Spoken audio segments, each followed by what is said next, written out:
ஸ்ரீ கிருஷ்ணாய நமஹா. இன்னைக்கு கிருஷ்ணனோட இன்னொரு லீல சேஷ்டிதைய பார்ப்போம். கிருஷ்ணன் ஒரு 4-5 வயசு இருக்கலாம். தன்னோட சகாகளோட சேர்ந்து விளையாட போவர்.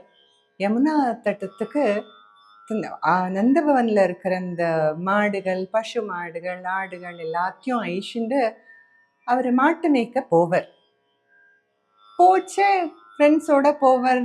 எல்லாம் சாப்பாடெல்லாம் கட்டிண்டெல்லாம் எடுத்துட்டு போவா, ஒருத்தர் கொடுப்பா, சாப்பிடுவா. ரொம்ப ஜாலியாக போயிட்டு வந்துட்டு இருந்தா. யசோதாவும் நந்தனும் இதை பார்த்துட்டு ரொம்ப சந்தோஷப்பட்டா. எவ்வளோ நன்னா இந்த குழந்தை வளர்ந்துட்டு இருக்காமே அப்படின்னு நினைச்சிட்டு இருந்தா. இது என்ன ஆகுதுன்னா, இந்த குழந்தை தினப்படி அங்க போயின்னு இருக்கச்சே கோவர்தனகிரி பரிக்கிரமா பண்றதுக்கு நிறைய சாதுக்கள் வருவா. ஏன்னா அதுதான் அவளுக்கு பெருமாள் மாதிரி.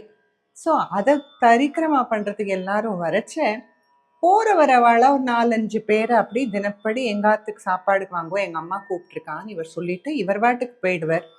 அவ சாப்பாடு நேரத்துக்கு வீட்டுக்கு போனான்னா யசோதா பார்த்து வாங்கோன்னு வச்சு, ஆமா நீங்க தானே கூப்பிட்டு அதுக்கு தானே வந்தோன்னு அவ சொல்ல, அவளுக்கும் என்ன பண்ணணும்னு தெரியாது. பட் ஆனா வந்த சாதுகளோட மரியாதை பண்ணணும்னு தெரிஞ்சவ இருக்கிறதுனால அவளை உள்ள கூப்பிட்டு நல்லா சாப்பாடு சம்பிரமமா போடுறா.